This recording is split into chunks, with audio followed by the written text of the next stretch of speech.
बहुत ही अच्छा उछाल प्राप्त किया गया गेंद का पार। खिलाड़ी अभी तक मौजूद है लेकिन उसको नियंत्रण नहीं कर पाए। फल रहे इस बार बहुत चतुर के साथ गेंद पास करते हैं सीधा 11 नंबर खिलाड़ी सुभाष। तो धीरे धीरे विंगर को गेंद पास कर 17 नंबर खिलाड़ी विकास।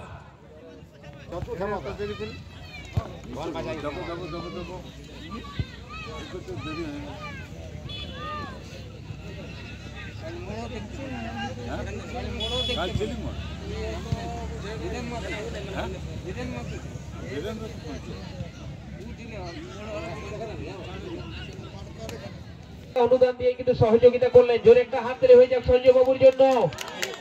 511 টাকা দিয়ে কিন্তু সহযোগিতা করেছেন। অসংখ্য অসংখ্য ধন্যবাদ এবং কৃতজ্ঞতা বাড়িয়ে দেয় সমস্ত কর্মী ভাইয়েরা। আমি আশা রাখবো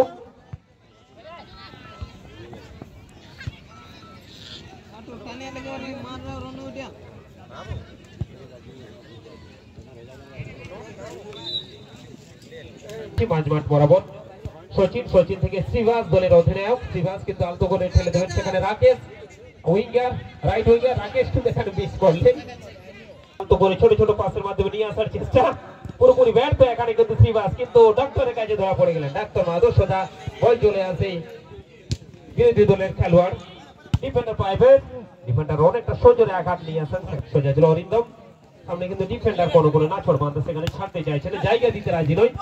এখানে কিন্তু হিমাদ্রি কিন্তু অনেকটা এগিয়ে চলেছেন সেখান থেকে কেড়ে নিয়েছেন বল হিমাদ্রির কাছ থেকে। তেমন একটা ডক্টর কিন্তু অনেকটা দূর থেকে ছুটে এসে আবারও আক্রমণে যাওয়ার চেষ্টা সামনে হিমাদ্রি কিন্তু ডিফেন্ডার কোনো মতে জায়গা ছাড়তে রাজি নয়। মাঝমাঠ বরাবর বল সেখান থেকে কিন্তু সচিন ছিলেন বল কেড়ে নিয়ে কিন্তু স্টপার অনেকটা এগিয়ে গেছেন মাঝমাঠ বরাবর। কাকে দেবে ভেবে উঠতে পারছেন না। সুইচ ওভার করেছেন খেলাটাকে সেখানে উইঙ্গার স্টপার দ্বিতীয় স্টপারকে পাঠিয়ে দিয়েছেন। সেখান থেকে হালকা আলতো করে মিডফিল্ডার বলকে সাজানোর চেষ্টা করছেন 12 নম্বর জার্সি গায়ে। আমরা দেখতে পাচ্ছি মিডফিল্ডার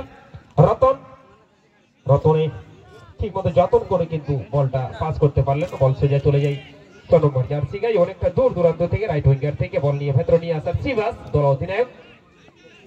লোকাল কালেকশনের পক্ষে শ্রীবাস দুর্দান্ত প্রতাপ খেলোয়াড়। সেখান থেকে আবার চলেছেন আক্রমণে পিন্টু বাঁ দিক থেকে মাঝমাঠ বরাবর বল সেখানে কাকে দেবে ভেবে উঠতে পারছেন না। কোনো সামনে খেলোয়াড় নেই। 3 খেলোয়াড়কে পাস কাটিয়ে আবার শ্রীবাসকে বল দিয়েছেন। শ্রীবাস চলেছেন আবার উইঙ্গারের ভূমিকায়। সেখান থেকে ক্রস নেওয়ার চেষ্টা বাঁ পায়ে ক্রস কিন্তু বিরোধী দলের শরীরে বল লেগে ফেরত সঙ্গে সঙ্গে কিন্তু গৌতম কৈবর্তম ওর বাঁশি বেজে উঠেছে। ততক্ষণে গৌতম রমেশ মাহাতুর দল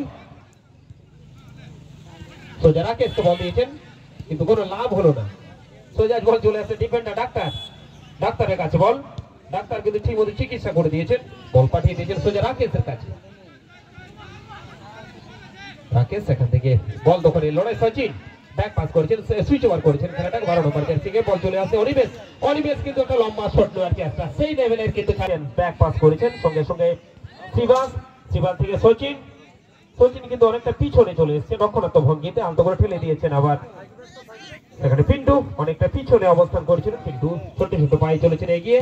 সেখান থেকে তিনি সুইচ ওভার করার চেষ্টা মাঝমাঠ বরাবর সচিন 10 নম্বর সচিন থেকে রাকেশকে আলতো করে সাইজ ওভার করেছেন। আবার খেলাটাকে সাইজ পরিবর্তন শ্রীবাস কিন্তু অনেকটা মাঝমাঠ বরাবর পেরিয়ে চলে এসেছেন। সেখান থেকে পিন্টু এবং তার সঙ্গে কিন্তু এখানে ফাউল আমরা দেখতে পাচ্ছি। সেই লেভেলের খেলা চলছে কিন্তু দুর্দান্ত প্রতাপ আপনার চেষ্টা করেছে খুবই সুন্দর শট টান করে নিয়েছিলেন সেখানে হিমাদ্রি তৈরি ছিলেন কিন্তু যাই হোক আবার আক্রমণে চলেছেন কিন্তু ডাক্তার গতি বাড়িয়েছেন সেখানে ডিফেন্ডার অনেকটাই কিন্তু এবং সঙ্গে সঙ্গে